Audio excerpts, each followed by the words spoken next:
division des patriotes en plusieurs camps. Cette division qui est la cause profonde de nos défaites. Alors, je le dis aujourd'hui, j'aurai besoin de tout le monde. Avec mon équipe, j'aurai besoin des gaullistes, j'aurai besoin des souverainistes, j'aurai besoin de toutes les familles de la droite et de tous les patriotes. Aujourd'hui, au Trocadéro, je suis venu du livret un secret. Nous sommes les seuls à être de droite dans cette campagne.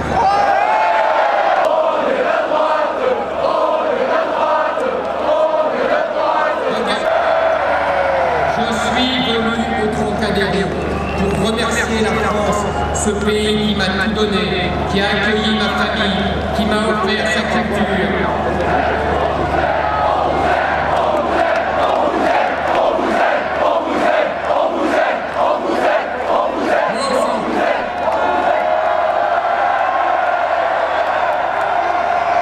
Oui, ce pays qui a permis aux petits juifs berbères que je suis de me retrouver sur une des plus belles places du monde devant vous aujourd'hui. Hier soir, je demandais à un ami, si tu n'avais qu'une seule raison de voter pour moi, laquelle choisirais-tu? Il m'a répondu, je vote pour toi parce que tu dis la vérité et que le grand ennemi de la politique, c'est le mensonge.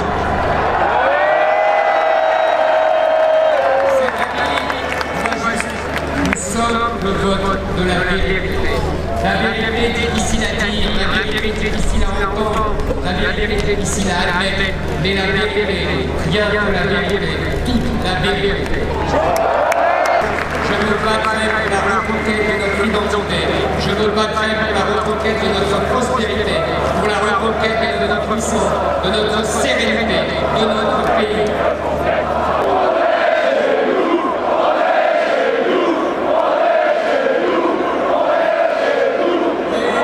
Je suis venu dire à nos employés, à nos ouvriers, à nos agriculteurs, à nos fonctionnaires, à nos pêcheurs, à nos artisans, la France se relèvera grâce à vous, grâce à votre travail. Moi, je vous aiderai.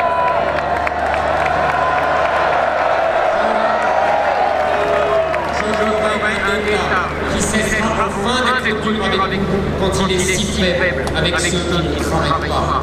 J'en finirai avec ces revendications envahissantes. Je baisserai les impôts comme jamais aucun président avant moi ne l'avait fait. Vous l'avez compris, je veux taxer moins, gagner plus. Trop d'impôts, trop de charges, trop de taxes, trop, c'est trop.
Et je crois pas que c'était le meeting de la dernière chance, c'était le plus gros meeting de l'année. Je crois qu'on peut dire en revanche c'était le plus beau meeting de cette année présidentielle. On est les seuls à faire campagne, ça s'est encore vu aujourd'hui, une ferveur incroyable, une envie de gagner déculpée je crois après ce meeting. Donc je crois que c'est pas le meeting de la dernière chance, mais c'est le meeting des espoirs et c'est le meeting de la victoire je pense plutôt. C'est difficile de ne pas dire que c'est réussi. Ou alors ça veut dire qu'on n'a pas les mêmes critères de jugement, mais la plage du Trocadéro était pleine, vous avez vu comme moi toute la ferveur, encore une fois ce brassage extraordinaire de Français qui viennent de partout, de tous horizons, de toutes origines, de toutes conditions, de toutes convictions politiques. La grande réussite de cette campagne en général, c'est celle-là, et c'est celle en particulier du Trocadéro aujourd'hui. Très bien, magnifique, beau, plein d'espérance, plein de vie, plein de chaleur démocratique. C'est un beau moment, un grand moment, quoi, voilà. Vraiment. Depuis le début de cette campagne, je ne trouve que des gens autour d'Éric Zemmour qui ont de l'émotion, de la générosité, du caractère, de l'humour. On s'entend très bien.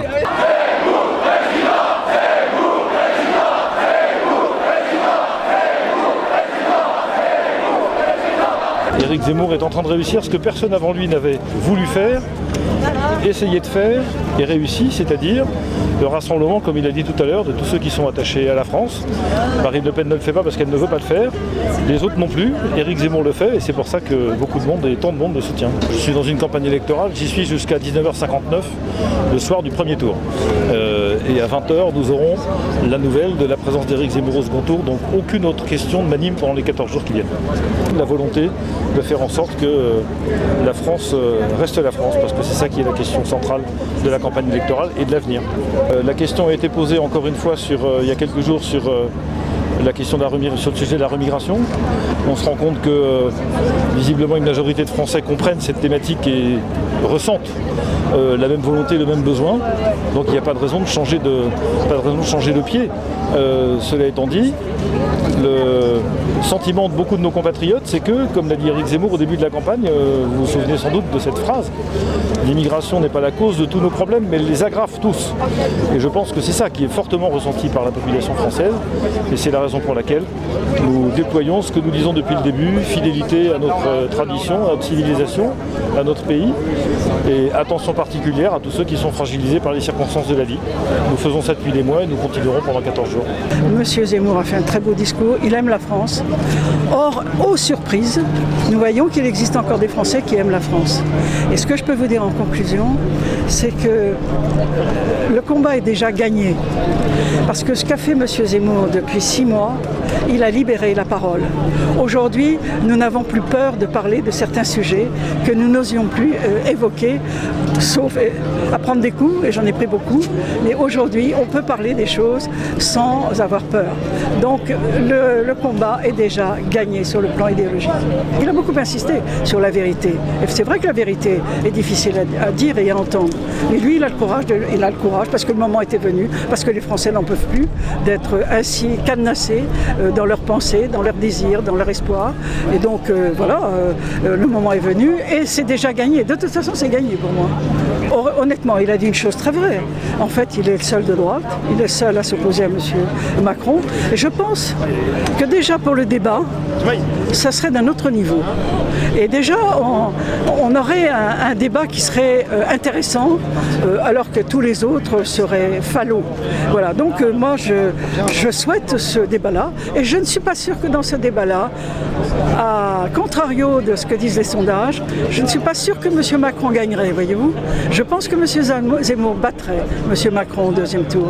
Et c'est la raison pour laquelle je dis à tous les Français qui hésitent aujourd'hui, si vous voulez changer, si vous voulez retrouver la France que vous aimez, allez jusqu'au premier tour, donnez la chance à la France par Zemmour, de façon à ce qu'il y ait un débat de qualité au deuxième tour. Et puis on verra. Moi je crois pas que la dynamique s'essouffle, je pense qu'il y a des sondages officiels et il y a des sondages qui sont relativement manipulés. On sait très bien qu'il y a des liens d'intérêt entre certaines personnes de soi-disant instituts de sondage et des politiques. Donc moi je crois, et en tout cas, comment vous expliquez que certains soi-disant instituts de sondage sont aussi sociétés de conseil? Moi je comprends pas. Donc à partir de ce moment-là, on peut considérer que c'est biaisé. Et moi, je ne crois pas du tout à cette histoire de moins de 10%, si vous voulez, de qui je parle. Donc en vérité, la dynamique, on la voit. On attendait 55 000 inscrits, et il y a 100 000 personnes. Donc à un moment donné, il faut se poser des questions. Et les questions, c'est que moi, je pense qu'il y a un vote caché énorme. Et il est même plus caché puisqu'il est dans la rue aujourd'hui. Et donc je pense que la dynamique n'est pas du tout essoufflée. Et qu'il y a notamment un vote jeune qui est très important. Et ça va créer la surprise, à mon avis. La dynamique chez les Républicains d'aujourd'hui est un peu la même que la dynamique du Parti Socialiste de 2012, donc, de post-2012. C'est-à-dire que tout s'est décousu entre 2012 et 2017. Et il se passe la même chose chez les Républicains. Le seul parti de droite aujourd'hui, c'est Reconquête. Et vous avez moi je connais bien la partie jeunesse de Reconquête, et ce que je connais, ce sont des jeunes de droite tout à fait normaux. Il y aurait les mêmes jeunes chez les jeunes pop de Sarkozy à l'époque, et c'est ce qui m'a attiré ici, parce que moi c'est un public qui me suivait depuis plus de 3 ans maintenant, et ils sont aujourd'hui chez Reconquête. Il n'y a pas de mystère pour moi. Après qu'il y ait des cadres de la dite extrême droite qui est rejoint, moi à un moment donné le but c'est pas de faire des agglomérations d'appareils, le but c'est de réunir les Français, et évidemment ce sont plutôt les Français de droite qui se retrouvent sous la bannière Reconquête. Je crois que les messages ont été assez clairs, et Éric, le candidat Zemmour, a été très très clair aujourd'hui sur ce qu'il considère quand il parle d'assimilation. Excusez-moi, après ça, si les gens continuent de dire le candidat est raciste, le candidat est ceci et cela, il est pour l'exclusion, à un moment donné, comme j'ai dit à l'instant, le prononcé fait foi. Est-ce que j'ai entendu des belles choses. J'ai entendu des belles choses qui, d'aucuns diraient intégration pour ce que lui parle assimilation, mais c'est plus profond. Dans ce qu'il considère comme assimilation, il y a un amour de la culture française et du patrimoine. François-Xavier Bellamy, Laurent Wauquiez peuvent comprendre ce message. Ils peuvent le rejoindre. Je connais François-Xavier Bellamy, c'est quelqu'un que j'apprécie, qui est quelqu'un d'érudit, qui parle bien, qui pense bien. Je n'ai aucun doute sur le fait qu'il partage beaucoup de nos idées. Et chez les Républicains, je sais que beaucoup partagent nos idées, puisque pour la bonne et simple raison que j'étais pas tout à fait étranger aux sénateurs républicains qui ont donné leur signature. Quand on était encore à cette phase du collecte des signatures, ce sont des amis, on a parlé très longuement et j'étais très content qu'ils donnent leur parrainage. Donc, et il y a encore beaucoup de gens chez les Républicains qui tous les jours disent oui, alors garde-moi une place au chaud, tu sais, on y croit. Je peux faire résumer un petit peu caricatural, mais il y a plus que des sympathisants, il y a des gens qui adhèrent à nos idées, et même dans les bancs de l'Assemblée. Les bancs de l'Assemblée, il y a Guillaume Pelletier et moi, mais en vérité, il y a beaucoup plus de gens qui adhèrent à nos idées, c'est beaucoup plus large. Ce serait une capillarité qui sera même encore plus facile que celle qu'il y a eu pour Emmanuel Macron de la part du Parti Socialiste. Marine Le Pen, pour moi, c'est pas quelqu'un qui est problématique, c'est juste que le bagage idéologique qu'aujourd'hui elle présente, pour moi, est profondément de gauche. Il est très étatiste, trop étatiste, au lieu de donner de l'air comme le programme qu'on veut avec Reconquête. Et j'ai l'impression que c'est un programme qui enferme les Français. Après, ça ne préjuge de rien des électeurs. Et les électeurs qui votaient Marine Le Pen de manière contestataire, parce qu'ils n'avaient pas d'autre option, aujourd'hui ils ont une option. Ils ont une option dans une droite, une vraie droite, qui se présente sous la forme de Reconquête aujourd'hui. Regardez ce qui se passe dans les élections présidentielles précédentes. Avant le premier tour, il y a toujours une surestimation comme du vote RN. En tout cas, il y en a eu une la dernière fois, et moi j'y crois pas du tout. Beaucoup veulent un duel Macron-Le Pen. Moi je pense qu'il n'arrivera pas. On prend rendez-vous dans 2 semaines, mais moi je n'y crois pas. Moi je crois qu'Éric Zemmour ira au second tour et qu'il pourra créer la surprise pour plus. De toute façon, cette dynamique, elle est là pour longtemps.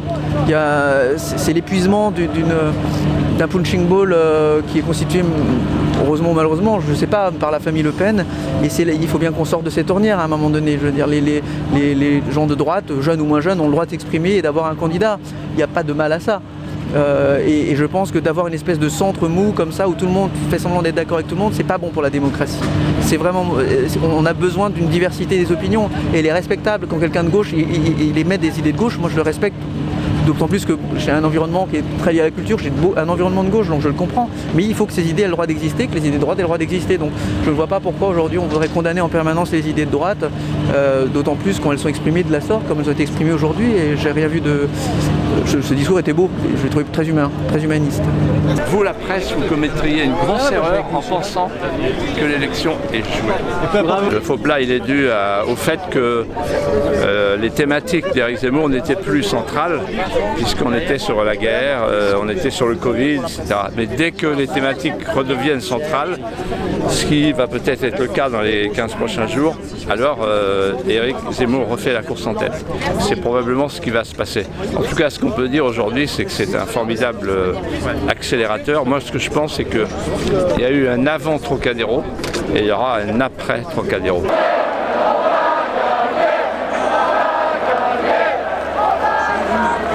Les sondages, d'abord, on y croit, on y attache une certaine importance, mais plutôt certaine que beaucoup. Donc, parce qu'en fait, on n'est pas du tout là-dessus. Nous, on a de tels retours par les Français dans les audiences, vous le savez, les adhésions, qu'on se dit, mais il y a quelque chose qui se passe qui n'est pas mesuré. Voilà. Donc, on est assez confiant là-dessus. Écoutez, moi, je prends les sondages avec beaucoup de pincettes, même quand ils sont bons. On a vu par le passé, très récemment encore, d'énormes surprises. Et alors, c'est curieux parce qu'à chaque fois, ils se trompent et à chaque fois, ils viennent polluer les campagnes électorales. Parce que comme il n'y a pas de campagne du tout, en plus, on n'entend parler que de ça, que des sondages. On en a 2, 3 par jour, c'est pas sérieux. Moi, le seul sondage auquel je me réfère, c'est celui-là. Pas seulement aujourd'hui, c'est au quotidien à Marseille, partout où je vais. Le militantisme classique, je distribue les tracts parce que je le fais encore, et je rencontre les Marseillais. Et c'est pas un échantillon de quelques dizaines de personnes. Nous sommes tous les porte-paroles de M. Zemmour en réunion publique tous les soirs. Nous voyons tous les soirs des salles pleines, des Français qui viennent de partout, des gens qui avaient déserté les urnes et qui viennent aux réunions publiques, des jeunes qui viennent massivement. J'ai jamais eu l'impression que la dynamique s'était arrêtée, en tout cas c'est pas ce que je vis moi, et vous en avez confirmation cet après-midi. Je ne crois pas aux sondeurs, d'abord si je les avais cru, j'aurais jamais été élu. Parce qu'ils m'ont annoncé 2 fois battu et j'ai été élu 2 fois. Et ensuite je pense qu'il y a une organisation derrière tout cela qui est très commercial, parce que les sondeurs sont devenus des profiteurs de sondage et qu'il y a une volonté de mettre Marine Le Pen face à M. Mackenzie Macron pour lui permettre de gagner. Voilà, mais vous verrez, on se retrouvera après le premier tour et on fera à ce moment-là les comptes. Hein. Marine Le Pen a dit, Éric Zemmour a dit Marine Le Pen est devenue socialiste. Vous reprenez ce mot ? Moi j'ai quitté le Rassemblement National parce que je ne voulais pas me retrouver chez Mélenchon. Voilà. C'est la fin logique de Marine Le Pen pour vous chez Mélenchon? Non, c'est plutôt Mélenchon qui ira chez Marine Le Pen.